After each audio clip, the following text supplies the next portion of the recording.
Bueno, muy buenas tardes a todos. Hemos dado comienzo a nuestro encuentro el día de hoy. Tenemos un súper invitado desde la Universidad Tecnológica de Chocó. Tenemos aquí al magíster Leider Palacios Palacios. Él es biólogo con énfasis en recursos naturales y tiene una maestría en ciencias biología de la Universidad Nacional de Colombia. En este momento, pues él es profesor ocasional del programa, adscrito al programa de biología de la Universidad Tecnológica del Chocó, Diego Luis Córdoba. Entonces es un gusto tenerte aquí. Él tiene pues amplia experiencia en el análisis paleopalinológico, paleoecológico y por supuesto análisis en vegetación actual y pues con un énfasis muy especial por el polen y eso es lo que nos reúne hoy aquí. Así que, Leider, pues súper bienvenido. Es un gusto para la Universidad Central, para todas las personas que nos siguen en redes desde el Semillero Tigua, tenerte en este espacio y poder compartir estos saberes y estos conocimientos para ojalá promover el estudio del polen en nuestros estudiantes como una forma de entender las interacciones entre las plantas y pues el medio que las rodea, incluyendo pues obviamente los vectores animales. Así que bienvenido, Leider, el espacio es todo tuyo. Así que pues muchas gracias y damos comienzo. Hola a todos, muy buenas tardes. Primero, dar gracias a Dios y a ustedes por la oportunidad de poder compartirles mis experiencias y conocimientos sobre la palinología. Para el día de hoy quiero darles una charla que les hable un poco de qué es la palinología y sus aplicaciones en el contexto de investigación, ¿sí? Generar unas reflexiones que les permitan a ustedes incidir en esta disciplina de la botánica y que puedan hacer investigaciones a lo largo de sus territorios y localidades, ¿sí? Perfecto, entonces parto con algo muy interesante y es, no sé qué almorzaron hoy en Bogotá, pero recuerdo algo de mi estancia en Bogotá y es un plato emblemático de santanderiano que les gusta mucho a los capitalinos, ¿sí? Que es un ajiaco, ¿sí? Un delicioso plato que tiene mazorca, que tiene papa, que tiene aguacate, que tiene arrocito, ¿sí? Y como alimento típico parto en esta charla de que podamos comprender lo siguiente. Ese plato que hoy muchos de ustedes degustaron o que gusta la mayoría de los capitalinos, ¿sí? Representa un sinnúmero de elementos de la naturaleza, ¿sí? Representados por plantas, por animales, que intervienen e interrelacionan. Y que en él nace, digamos, algo muy relevante y es que hoy están ustedes gozando de la botánica, ¿sí? Vemos la presencia del maíz representado en la especie sea maíz, vemos el arroz representado en Oryza sativa, ¿sí? Vemos el aguacate en Persea americana, vemos por ejemplo las algaparras, ¿sí? Que hacen parte de este plato, ¿sí? Representando a Caparsis espinosa. Vemos aquí la papa pastusa, ¿sí? Que nos está representando a Solanum tuberosum, y que ese plato no estaría hoy en sus mesas si no se dan los procesos de polinización, de fecundación, de ese polvito amarillo que muchas veces reconocemos que es el polen.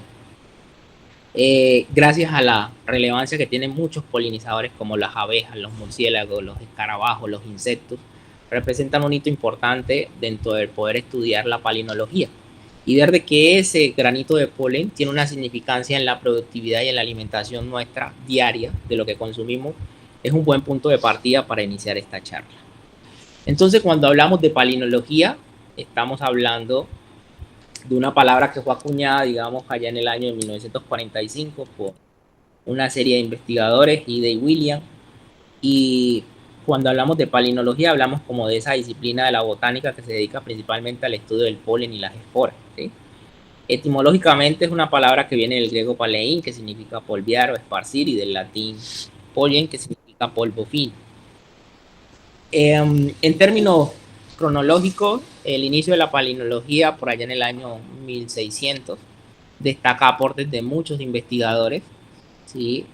Muchos de ellos ya no están con nosotros, que iniciaron a estudiar, por ejemplo, como Marcelo Malpighi, que inició a estudiar ese grano de polen como ese polvito amarillo y veía que en él había gran variabilidad en términos de forma y de color. Otro aspecto importante fue las investigaciones de Francis Bauer, que inició los primeros esquemas de plantas y en él estudió principalmente el polen de las plantas. Ese polen está determinado por, encontró y aportó, por ejemplo, lo que hoy conocemos como la escultura, el número y la simetría de los granos que les voy a contar un poco a lo largo de la charla. Tenemos también los estudios de Juan Battista Purkinje, quien hacia el año de 1700 nos desarrolló muchos estudios acerca de la entogenia del grano de polen, la importancia de los sacos polínicos, la estructura de los granos de polen. Y ya entrando al siglo XIX encontramos, por ejemplo, los aportes de Fischer, que son muy significativos en el estudio de la morfología y la anatomía del grano de polen, sobre todo en el estudio, en el haber descubierto de que el grano de polen tiene una gran cantidad de sustancias químicas, ¿sí? Tiene una gran cantidad de sustancias químicas y de elementos nutricionales, generalmente almidón, aceites y otras sustancias, y que además están compuestos por una capa estratégica que le da resistencia frente a ácidos y la digestión en el organismo, ¿de acuerdo? Y en ese contexto,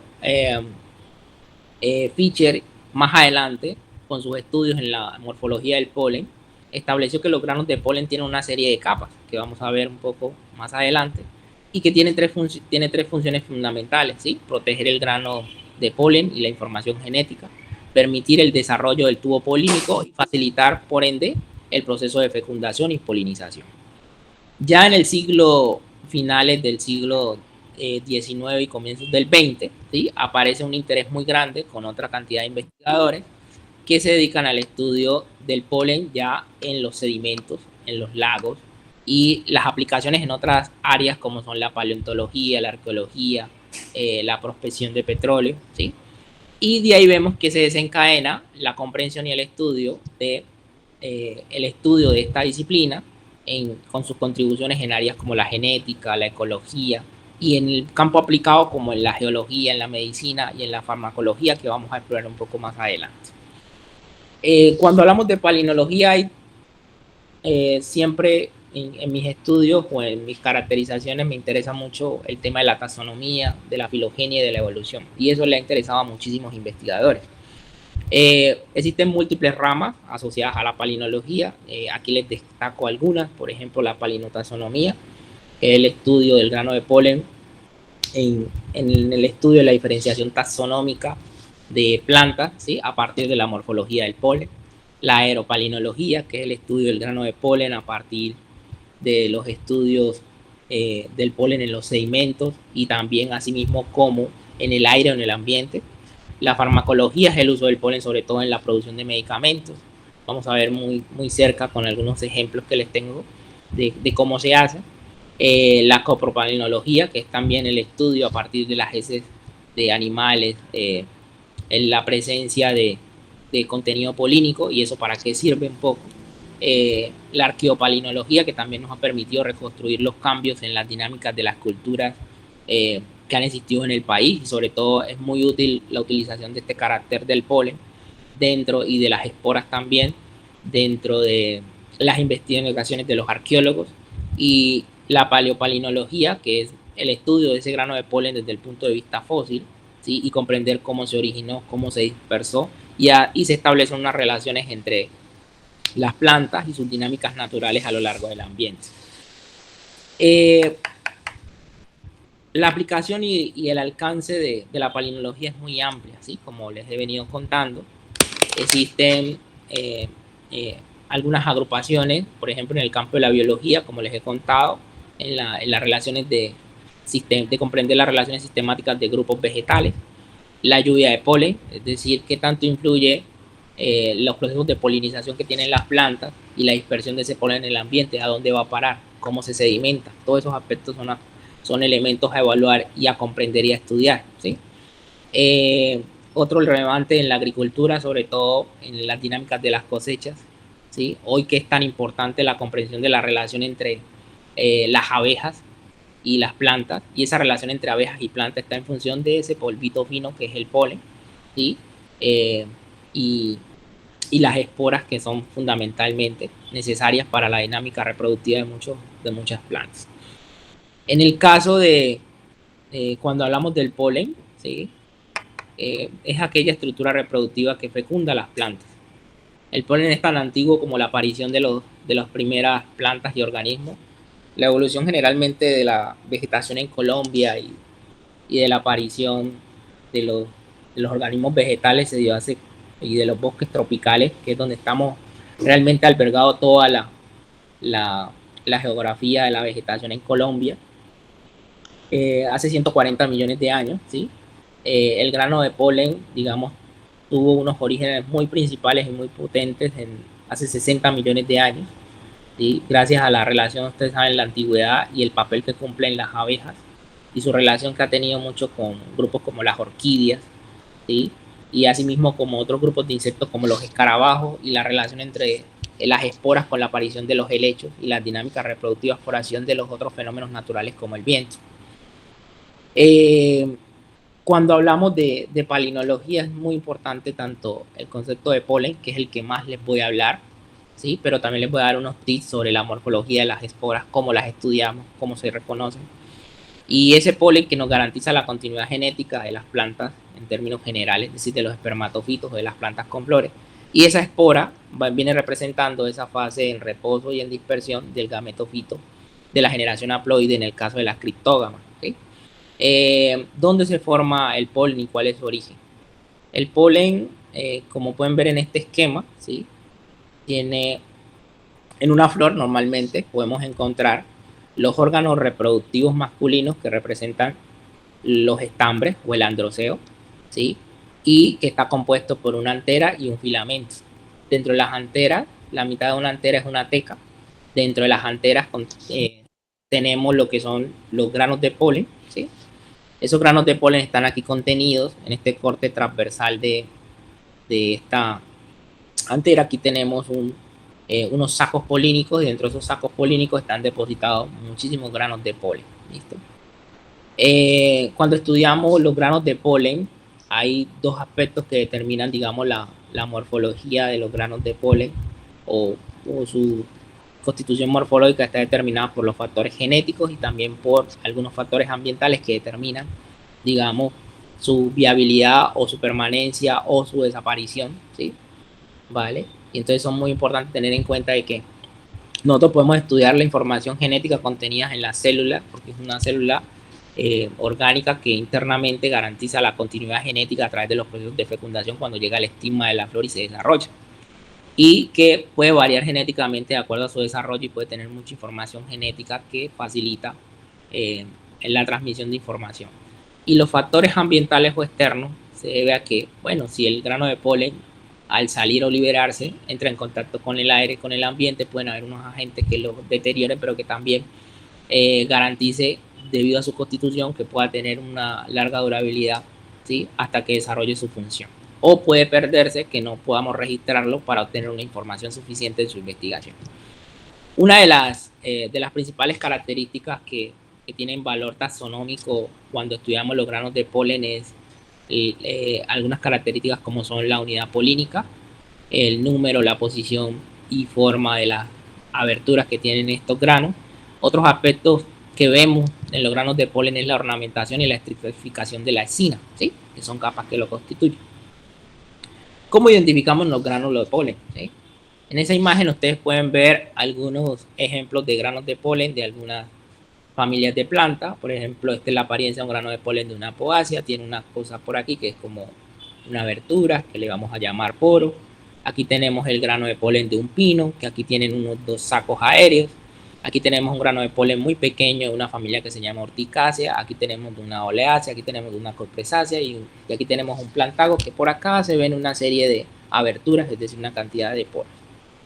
Existen, con el desarrollo del microscopio, ¿sí? El microscopio óptico, los microscopios electrónicos, tanto de barrido como de transmisión, se ha mejorado mucho el estudio y la aplicabilidad de poder comprender ese polvillo fino, amarillo, blanco que vemos en las plantas, ¿sí? Las imágenes que ustedes ven en la parte de arriba representa una imagen de un grano de polen, por ejemplo, de esta especie Dactyli glomerata de la familia Poaceae o Gramínea, ¿sí? Un grano de polen en un microscopio óptico convencional, de los que utilizamos en nuestras universidades. Y podemos ver que hay un grano que es esférico, que tiene una abertura, ¿cierto? Pero el contraste con el micrométrico nos permite ver ciertas visuales sobre su morfología, sobre sus posibles capas que tiene. Pero nos faltarían muchos más detalles para poderlo definir. Con el desarrollo, por ejemplo, del microscopio electrónico de barrido, la imagen que ven acá, ustedes pueden ver que un poco más el tamaño, cómo se ve la superficie, que es lo que le llamamos escultura. Podemos ver un poco el detalle de la abertura que se aprecia acá en microscopio óptico, cómo es, y esto que uno ve aquí como una nube de pelos y de grumos que representan, ¿sí?, en la superficie de un grano. Acá tenemos otra imagen en microscopio óptico de la especie de la familia Oleacea, Olea europea. Aquí podemos ver un grano en microscopio óptico convencional y en un microscopio de barrido, ¿sí? Vemos un grano que podemos tener unos contrastes, pero no nos permiten definir muy bien. Vemos una superficie que tiene como una malla, una red o un retículo. Vemos como una pared gruesa, ¿cierto? Pero vemos como una serie de grumos acá, pero no alcanzamos a diferenciar muy bien qué es. En cambio, la imagen de microscopía de barrido nos permite ver una superficie con unos muy buenos retículos, unas aberturas dentro del grano, ¿sí?, que tienen unas denominaciones. Y otro desarrollo, digamos, el microscopio electrónico de transmisión nos permite ver cortes finos dentro de un grano de polen, ¿sí? El corte fino, aquí tenemos las primeras fotografías nos representan la familia Tacacea, ¿sí? Cuando nosotros estudiamos los granos de polen con microscopía de transmisión, podemos diferenciar, por ejemplo, las estructuras de las capas del grano de polen, ¿sí? Las capas del grano de polen pueden tener una estructura columnar, una granular y otra puede ser alveolar, ¿sí? Y en la figura 45 pueden apreciar, por ejemplo, dentro de este género Taca, la estructura de la escina, ¿sí? La figura 45-46, miran el corte de la escina. Aquí se ve una serie de capas, un corte transversal donde podemos ver unas capas que más adelante le pueden mirar como estratificadas, pero aquí lo que quiero es mostrarles que aquí hay unas columnas, ¿sí? Hay una cosa aquí arriba, una capa superficial que le llamamos techo, y la que la sostiene aquí son unas columnas. En el caso de la especie Ctenomona japonica, ¿sí?, de la familia Stenonaceae, pueden ver en la figura 47 y 48 un corte transversal de la capa externa y ven una capa que tiene una serie de gránulos y le llamamos alveolar, ¿sí?, granular o alveolar. Está el techo y esta es la capa que es una serie de granos. Y en la familia Dioscoriacea, ¿sí?, podemos ver en la imagen 49 y 50 un corte transversal que nos puede mostrar el techo y una columna con una serie de gránulos en la parte basal. ¿Okay? Esto es gracias al uso del microscopio electrónico de transmisión. Hasta ahora han visto que hemos utilizado 3 tipos de microscopios que hay desarrollados en el mundo que facilitan la observación de granos de polen y obtener información a diferentes escalas. Aquí les muestro algunas otras imágenes de microscopía electrónica de barrido. Por ejemplo, hay una especie muy común que ustedes la han visto en la capital, la Magnolia grandifolia, ¿sí? Son especies características con flores grandes. El grano de polen, miren lo que apariencia tiene, ¿sí? Es un grano que tiene una sola abertura que le llamamos monosulcada. Tenemos granos de polen de grupos como Amarantaceae, por ejemplo, de Chenopodium, de esta especie de Chenopodium. Miren que es un grano circular que tiene unas aberturas y por tener ese número de aberturas grandes o variadas o múltiples, les decimos que es un grano periporado, ¿sí? Y cada una de esas aberturas se representa un poro. Asimismo, hay granos, por ejemplo, de cactáceas, los granos de polen de una cactácea, por ejemplo, de la especie Pereschia grandifolia.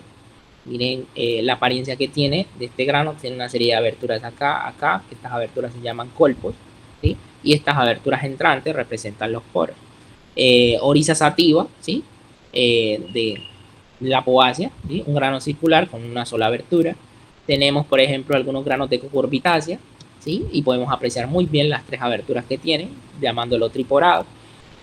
Por ejemplo, de la batata, ¿sí? De una familia llamada Convolvulaceae, que son granos que tienen poros, pero también tienen una serie de espinas en su superficie, ¿sí? Entonces le decimos granos periporados y que además son equinados, ¿sí? Que tienen espinas. ¿Cómo ha sido la evolución del grano de polen? Existen varias teorías y apuestas sobre cómo se originaron los granos de polen. ¿Sí? Si bien las plantas dentro de los sacos polínicos tienen gran cantidad de granos de polen, esos granos de polen, al ser células, desarrollan procesos de división mitóticos y meiósicos que facilitan su multiplicación, pero hay una célula madre que da origen a la multiplicación de ellos.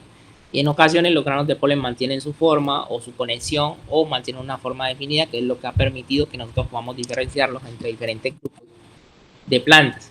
¿Sí? Se dice que, por ejemplo, partimos de granos mónadas o granos individuales o solitarios a granos que son agrupados en lo que llamamos polinias.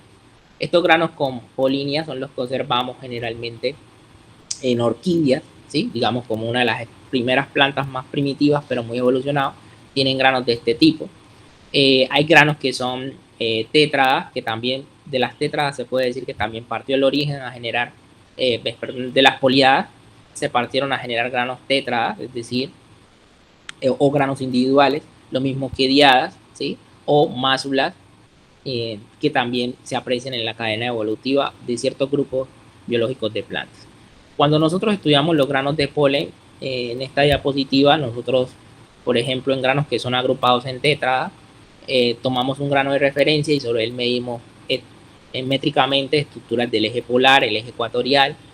Simétricamente distinguimos los granos, ¿sí? Si son simétricos, si son asimétricos, si tienen simetría y qué tipo de simetría pueden tener, si son radiales o bilaterales. Para ello, muchos investigadores han desarrollado métodos estándar y algunos manuales que nos permiten a nosotros tener en cuenta esas formas para poderlas asociar a los granos de polen que estudiamos, ¿sí? Hagan de cuenta que siempre que estudiamos un grano de polen estamos estudiando, digamos, la Tierra, y uno identifica que existe el polo norte, ¿sí? El polo sur, en la línea ecuatorial, ¿sí? Y en él estudiamos la ubicación de estas estructuras que vemos aquí, que son las aberturas, ¿sí? Si son circulares, si son alargadas, qué forma tienen. Por ejemplo, así son la vista ecuatorial, así sería la vista polar, ¿sí? De estas estructuras. Estas que son circulares normalmente las llamamos poros, y estas que son alargadas en forma de bote las llamamos colpos.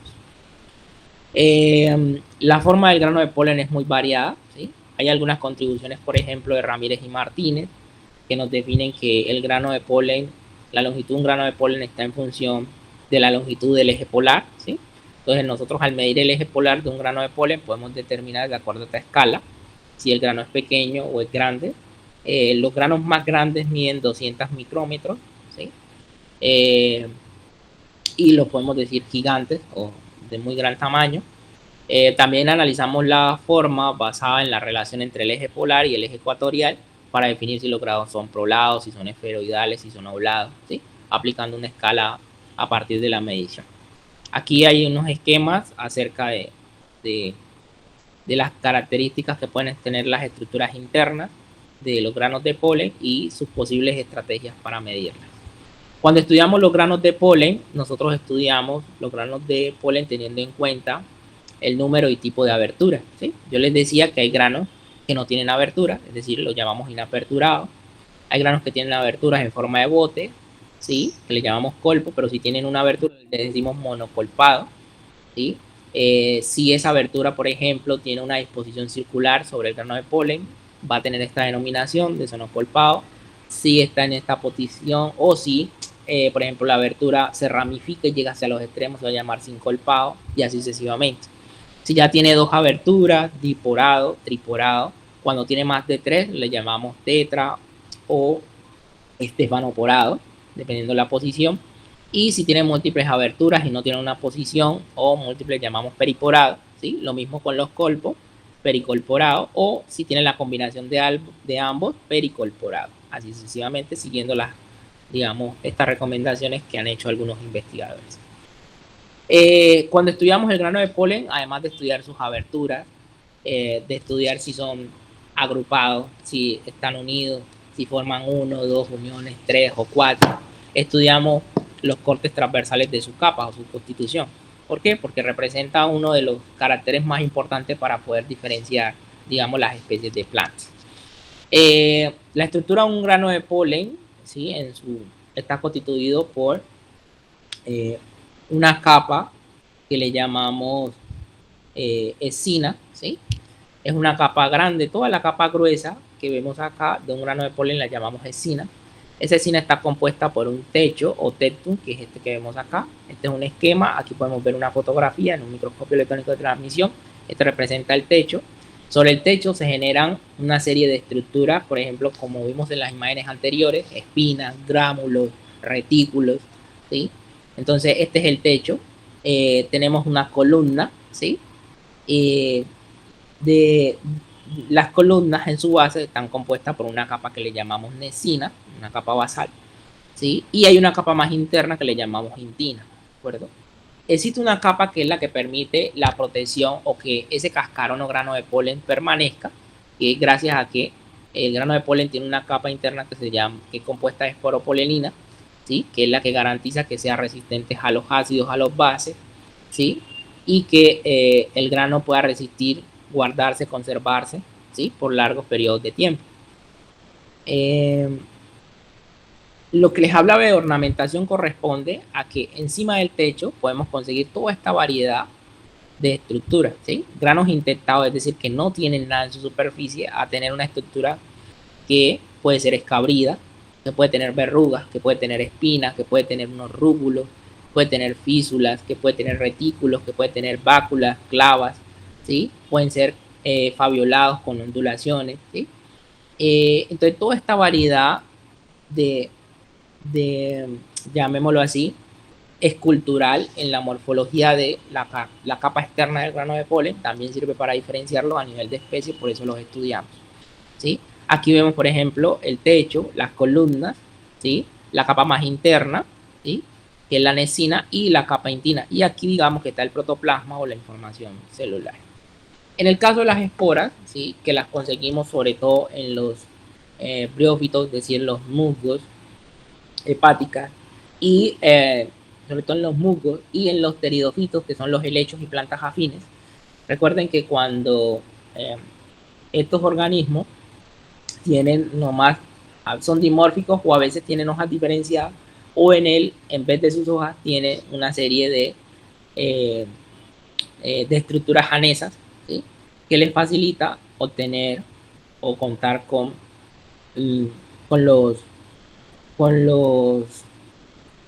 las esporas, ¿sí? Dentro de esos gametofitos encontramos las esporas, o dentro de esos soros, en el caso de los helechos, conseguimos estas estructuras microscópicas que son las esporas.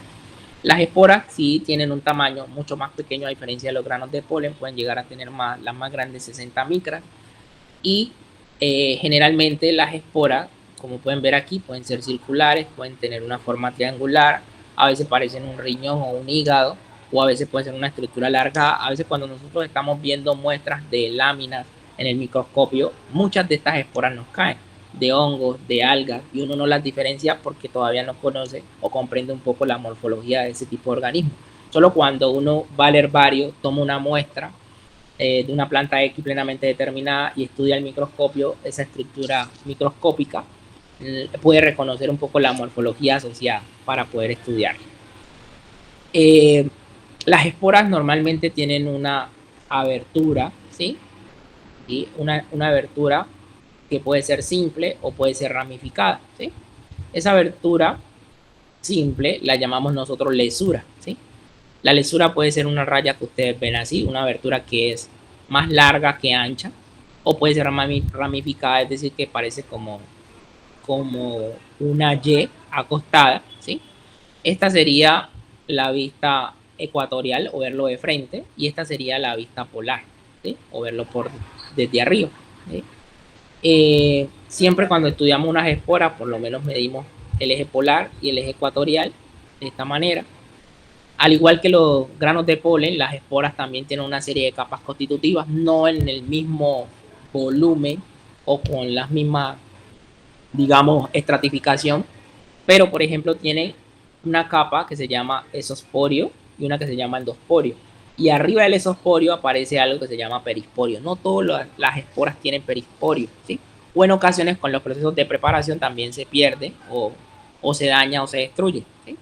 El perisporio es como si fuera a diferencia de los granos de polen, esa ornamentación por encima, ¿sí? Que recubre las esporas. Y el endosporio es la capa, como decir, la escina, y el endosporio es la anesina o la capa más interna. Aquí les muestro algunas imágenes de esporas de algunos helechos. Por ejemplo, esta es una espora trilete. Digamos, es el esosporio de este grano de polen, ¿sí? Por ejemplo, este grano aquí tiene un perisporio como vaculado, ¿sí? Este grano de acá, por ejemplo, también tiene verrugas, ¿sí? Es un grano con perisporio verrugado, ¿sí? Una estrilete, por ejemplo, este es un grano monolete, ¿sí? Esas son las diferentes apariencias. Veamos acá, en el caso, por ejemplo, de estas dos especies, Asplenium auritum y Asplenium cuspidatum, ¿sí? Miren cómo son estas plantas, no sé si se las han topado en sus salidas de campo. Por ejemplo, en esta especie, miren en el embés, aquí están los soros, y dentro de los soros están las esporas, ¿sí? Estas esporitas microscópicas, y esta es la apariencia de ellas, ¿sí? En lo que vemos aquí, esta capa que recubre es el perisporio, ¿sí? Y esta más interna, el endosporio, ¿sí? Miren en Asplenium cuspidatum, ¿sí? Miren cómo se ven las esporas microscópicamente. En el caso, por ejemplo, de esta especie Dysonium celoviana, es una espora trilete, ¿sí? Miren cómo se ramifica. De esta manera tiene unos ensanchamientos, ¿sí? Que también uno los describe, los mide, ¿sí? Para poder diferenciar grupos, analiza el tamaño, ¿sí? Estas son vistas ecuatoriales, ¿sí? Esta es una vista polar de este grano. Miren la apariencia vegetativa y cómo es la apariencia microscópica de sus esporas. Dentro de las aplicaciones de la palinología, destacamos, por ejemplo, la aeropalinología, ¿sí? El estudio del grano de polen que está en el ambiente. Nosotros a lo largo de nuestros recorridos diarios, por las diferentes direcciones de viento, por las especies que se siembran en el contexto urbanístico, tenemos plantas que cuando están en etapa de floración sueltan mucha carga polínica. En Colombia normalmente no tenemos, sí tenemos universidades e instituciones que tienen aparatos como estos, que son captadores de polen, ¿sí? Y que están sobre los tejados de edificios muy altos y que con su movimiento y una serie de láminas recogen la carga polínica que esté cruzándose durante el día, y luego investigadores, profesores o personas que se dedican a la palinología estudian para ver la carga de polen que hay en el ambiente. En México y en España, ¿sí? Es muy común por el tipo de vegetación que tienen y la estacionalidad de que estudien y recomienden a las personas, ¿sí? Como en algunos estudios, o digamos para un periodo entre, por ejemplo, de 31 de mayo a junio, como les presento acá, les hacen la provisión de la carga polínica que va a haber posiblemente de las especies que están sembradas en el contexto urbano.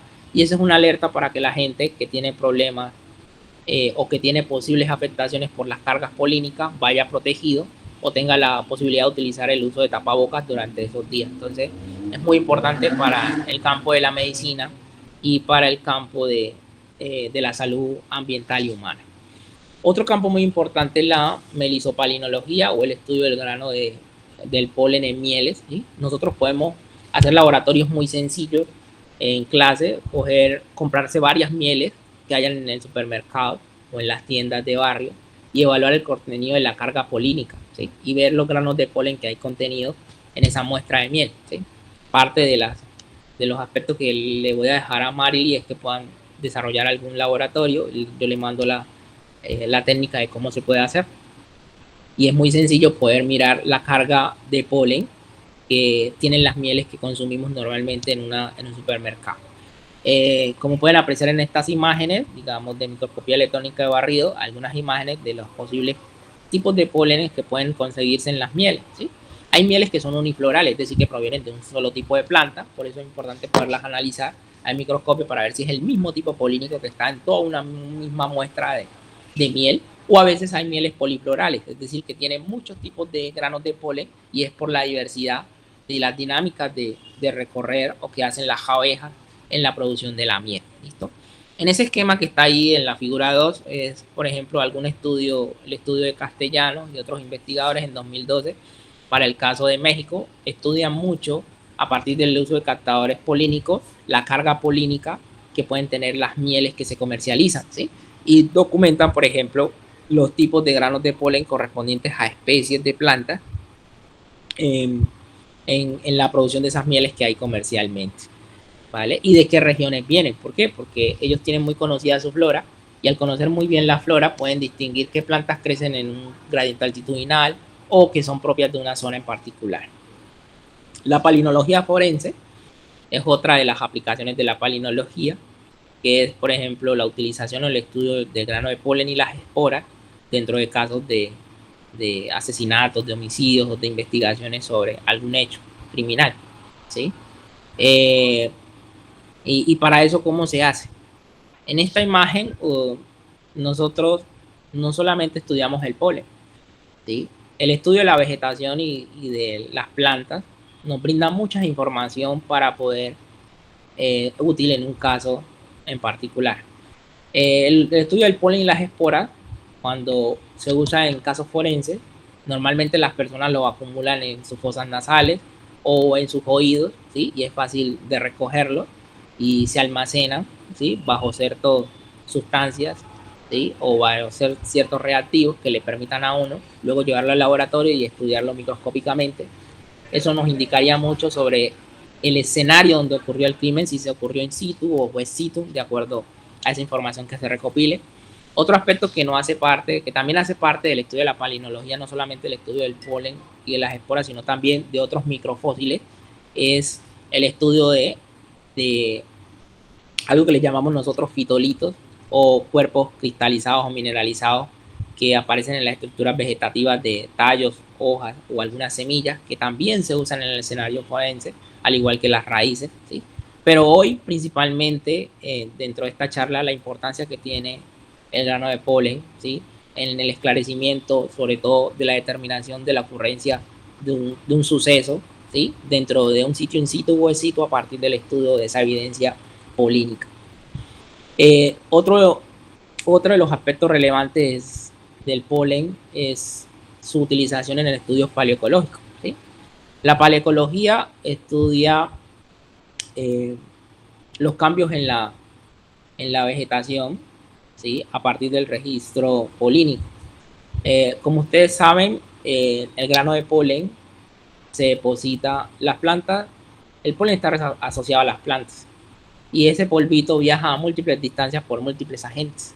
Uno de ellos son los lagos, en ellos se depositan. Los lagos nos pueden dar cuenta del registro de información polínica local, regional, ¿sí? O global del depósito o de la vegetación que crecía en ese lugar o en el área distantes o más próximas, ¿sí? Estas imágenes, por ejemplo, ustedes ven un área con cobertura de vegetación y un área sin cobertura. Y en ello muy relevante la cubeta de agua, ¿sí? Hay muchos agentes que por dinámica de lluvia de polen hacen que el grano de polen se deposite en los lagos y por las sucesivas capas de arena, tierra, limo, arcilla hace que se deposite en los suelos, es decir, en un ambiente anaeróbico que lo protege de la desecación, de la oxidación y se puede conservar.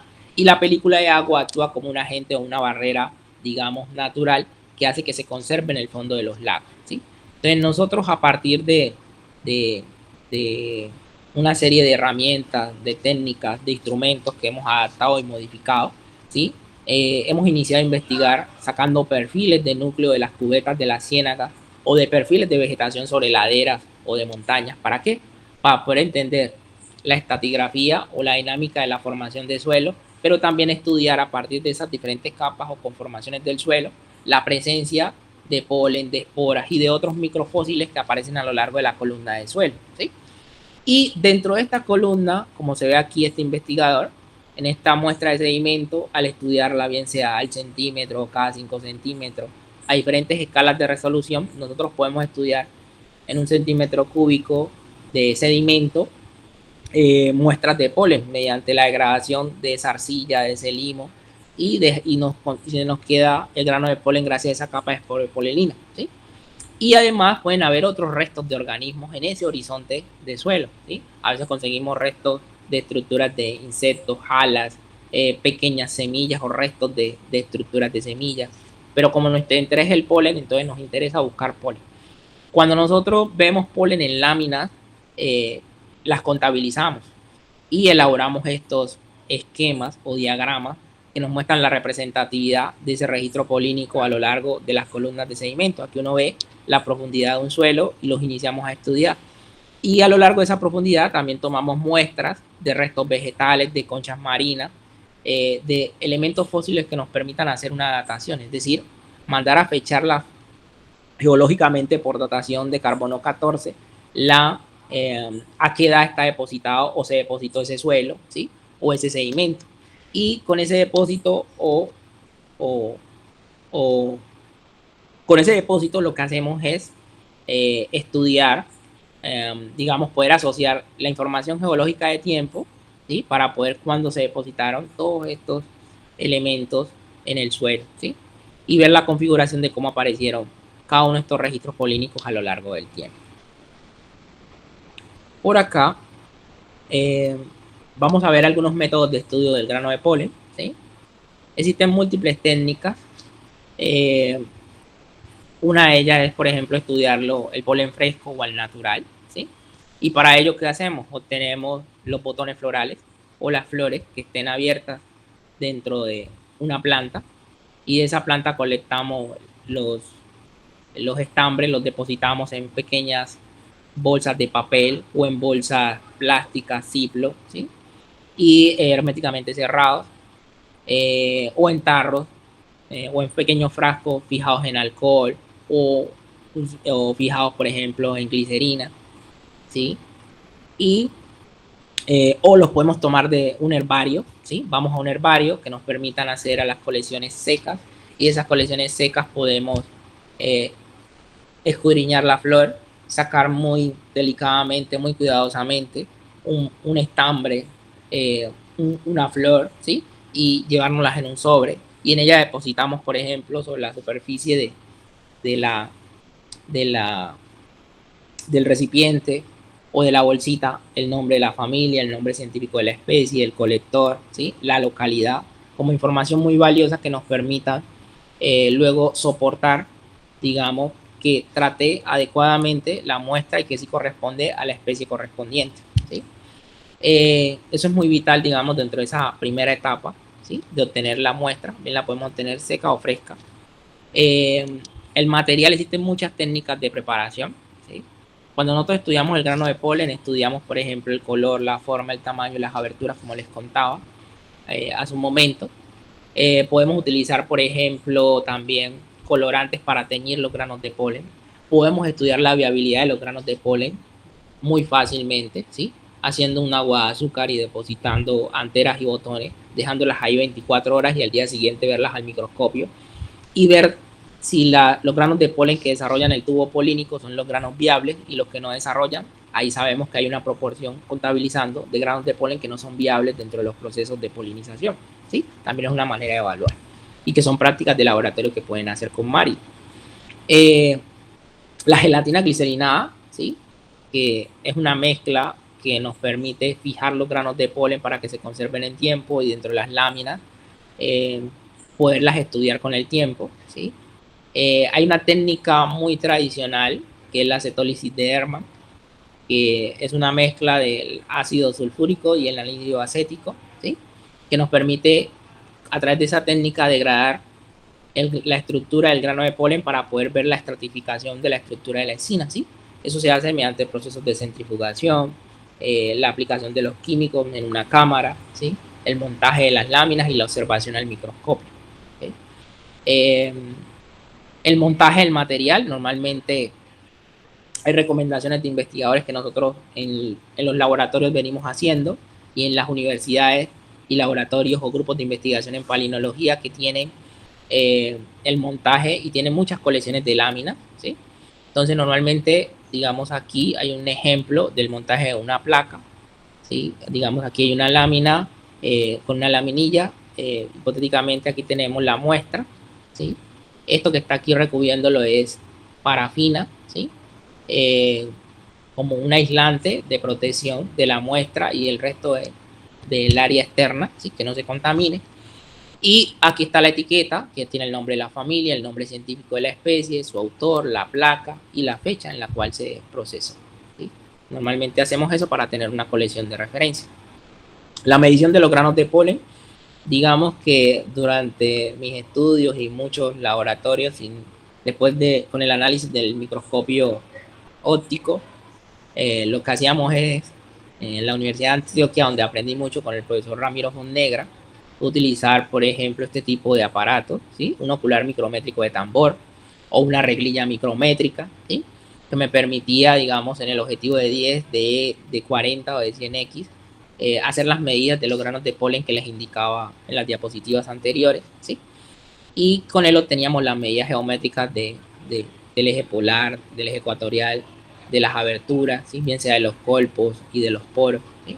Entonces, ese tipo de herramientas hoy se utilizan en muchos laboratorios, sobre todo la reglilla micrométrica, que se puede adaptar mucho al ocular, ¿sí? Y con él hacer las mediciones de los granos de polen, ¿sí? Esta herramienta también, el tambor micrométrico, es muy útil, ¿sí? Aunque hoy ya hemos pasado a otro nivel, ¿sí? Y de ese nivel les quiero hablar muy recientemente en una charla del STRI, y que va a ser mi incidencia dentro de mi tesis doctoral, y es estudiar la aplicación de la palinología a un nivel mucho mayor, y es, por ejemplo, de que la palinología ha entrado al mundo digital, ¿sí? Normalmente nosotros en el estudio del polen hacemos conteo de los granos de polen, estudiamos su morfología, ¿sí? Con los microscopios que les contaba, óptico, de barrido y de transmisión, ¿sí? Nos llevaba mucho tiempo, es decir, muchas horas sentados mirando, apuntando, ¿sí? Contábamos, sobre todo para ver la representatividad de granos de polen en una muestra, siempre contamos 300 granos, ¿sí? Cuando a veces pueden aparecer miles de granos, y escoger formas, pero el tiempo debe estar definido, no podemos estar toda la vida pegados contando granos, ¿sí? O toda una semana, un mes, ¿sí? Cuando hay muchísimas especies que se están descubriendo y que necesariamente necesitamos conocer esa morfología. Existe mucha diversidad polínica, hay familias de plantas que tienen granos de polen diversos, otras que son un poco estándar, y que también hace parte del ejercicio de poder escudriñar, ¿sí? Hay problemas, por ejemplo, en la delimitación de las especies. A veces hay especies que morfológicamente son diferentes, pero polínicamente pueden ser iguales, ¿sí? El tipo polínico, o puede ser muy diverso. Entonces, depende de su análisis y su exploración. Hoy utilizamos técnicas muy modernas, ¿sí? Este es uno de los profesores colombiano, un geólogo, ¿sí? Carlos Jaramillo, ¿sí? Muy promotor de la palinología y la paleocología en el país, ubicado en Panamá y en el Smithsonian, haciendo muchas investigaciones, del cual le he aprendido muchísimo y sigo aprendiendo, ¿sí? Hoy, por ejemplo, para el estudio de los granos de polen se utiliza este aparato, que es un escáner, ¿sí? Nano, a nivel nano, que nos permite montar una lámina ahí, y esa lámina escanearla en milésimas de segundo, y con diferentes software tener tú una pantalla de alta resolución de toda la muestra de una lámina como esta, ¿sí? Aquí, ¿sí? Ya para analizarla en un microscopio, no para analizarla en una computadora, no ya en el microscopio parando muchas horas para agotar tu vista. Entonces, hoy, gracias al desarrollo de, por ejemplo, de los sistemas de redes neuronales convolucionales, ¿sí? Son técnicas que permiten hacer enfoques con microscopios muy potentes y obtener, por ejemplo, unas escalas de resolución mucho mayores, ¿sí? Aplicando láseres, ¿sí? Es una tecnología de punta que hoy desarrolla el STRI, ¿sí? Con universidades como Illinois, y el desarrollo de este esquema de redes convolucionales está permitiendo poder tener registro fotográfico y detectar con mayor profundidad capas, estructuras de los granos de polen.